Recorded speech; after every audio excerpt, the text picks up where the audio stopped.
Guys, welcome to Reviews and More. We're back with another men's fragrance from Burberry. This is Burberry Touch EDT. This can be purchased at Sam's Club, in this case, from Sam's Club for about 40 bucks for 100 ml, so very good price point ratio. As always, if you find the review helpful, please hit the like and subscribe button. Leave a comment if you got a question, or just say thank you, or say this review was terrible and you should do better. Whatever you want to say.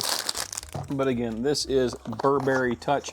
This came out in 2000, so this is a 25-year-old fragrance. Once I find the actual bottling date on here, I'll mention it, because reformulations do happen over that period of time, and if there has been a reformulation, maybe you'll let me know, because I looked it up, couldn't find any evidence of one. But there you go, very classy, elegant kind of bottle. I don't see a bottling date on here anywhere.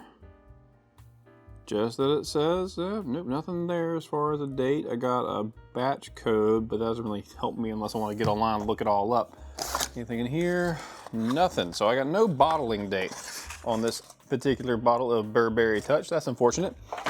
But what it should include is a bunch of lovely notes in the opening. It's going to be a very green fragrance because the opening notes are violet leaf, artemisia, which is like wormwood, and mandarin orange. Middle notes of white pepper, cedar, nutmeg, and then base notes of white musk, tonka bean, and vetiver.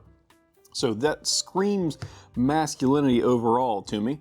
If I would, getting kind of annoyed here because I can't really see the bottle very well, but we'll zoom in real fast, take a quick look. There you go. Kind of a blue liquid on the inside, makes me think it's gonna be very fresh and clean. Overall looks pretty nice.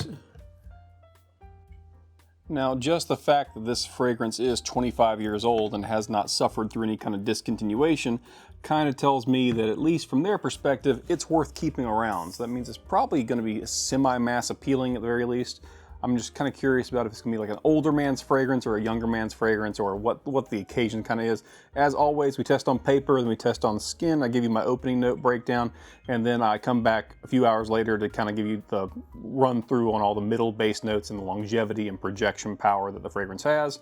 So real fast, you go, oh, nope, nothing yet. There it is, decent atomizer. Whew, I can already smell it. Barely even touched it, okay. All right. Very, very green. A lot of violet. The violet leaf is strong. The artemisia is in there, like kind of makes it a little bitter. But yeah, extremely green, extremely fresh. Kind of a soapy quality, not in a bad way. Definitely kind of has that soapy vibe to it. Not again, though, not in a bad way. Smells like a really, really fresh, clean shower right off the top. All right, let's do the same thing with skin. Pop, pop. Let it flash, let it flash. This is the EDT formulation. I don't even know if there's an EDP or parfum formulation. I don't believe that there is. Very similar on skin. I would say it's a little more bitter on skin. So I would not in any way describe this as a sweet fragrance. So this is a very dry, professional, masculine opening set of notes. It doesn't bite your tongue. It doesn't cause any kind of it doesn't make me kind of furl my tongue in aggravation. It's not sweet. It's rindy, kind of citrus combined with that violet leaf. It's very green, very kind of fresh smelling. But again, not sweet at all. I was kind of expecting a little bit of sweetness just because of the bottle being blue and some of those open notes. I was like, maybe this will be a little bit sweetish, kind of enjoyable in that way. But no, it's not. It's not sweet at all, but it's in the most professional way. It's green and just like a fresh, open, kind of herbal, aromatic, kind of green, dry, bitter kind of note. That's what it all is. Dry, bitter, but all in kind of a soapy, pleasant way. It comes out very clean. Yeah, this is definitely an easy office safe fragrance just right off the bat, because all those notes that I listed earlier, they're all office safe. They're not super gourmandy, they're not overly sweet, but we're gonna see what this kind of performs like, and I'll jump back in a little while and kind of tell you my overall impressions of Burberry Touch. All right, guys, so it's been a few hours, and all I gotta say is this is a very nice fragrance. That's not all I gotta say. I'm gonna talk a lot more, but let me run through the notes as they broke down. So obviously, those opening notes, very green, very fresh. I'll have that nice masculine kind of bitterness to them. Very awesome. Loved every bit of it. The middle notes of white pepper, cedar, and nutmeg. I got the pepper and the nutmeg. I really didn't pick up the cedar. I more picked up just kind of woody notes kind of in the background. That's kind of the story here. It goes really from those top notes, for me, mostly down to the dry down, the complete base notes. Again, that's gonna be white musk, tonka bean, and vetiver.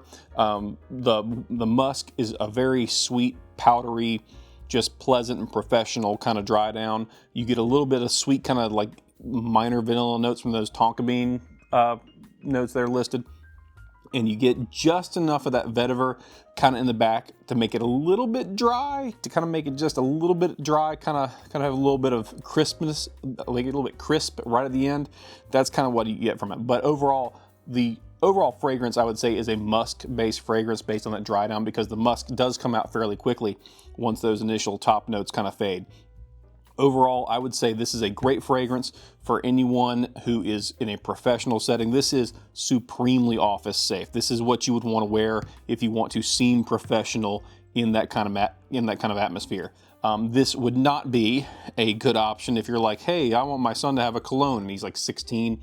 This would not be a good cologne for a young man. I would never have worn this in college unless I was going to a job where I needed to smell and act and dress professionally. This is not an old man fragrance. I'm not going to say that, but it also is a setting fragrance. Like I'm in my late 30s. I'd wear this out and about, but I'm also in my late 30s. If I were 22, I would not wear this just going out, but I would have worn it in my 20s working at like an office job that I had.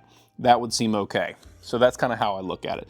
It's a little more mature, but it's also very, very office friendly, office designed, in my opinion. That's kind of how I look at it. As far as projection goes, projects pretty good for the first 2 hours. After that, it's not really a skin scent, but every time you kind of move around with it, especially if you overspray, you will definitely smell it kind of coming off you when you move around, put it on your arms, your clothing, that kind of stuff. Lasts for a very long time. 6 hours minimum for smell. If you're talking about putting on your hair, on your clothes, even longer. It goes for quite a while. It's a very comforting and smooth, musky fragrance. Just very nice overall. So hope that helps out. As always, if you like the video, please hit the like button, subscribe to the channel. And this is Burberry Touch for Men EDT. Great little fragrance. Good price. I think I found it on Jumbo Shop for 32 bucks for a 100 ml bottle. I paid 39 at Sam's just so I wouldn't have to worry about shipping in time. But yeah, awesome little fragrance from Burberry.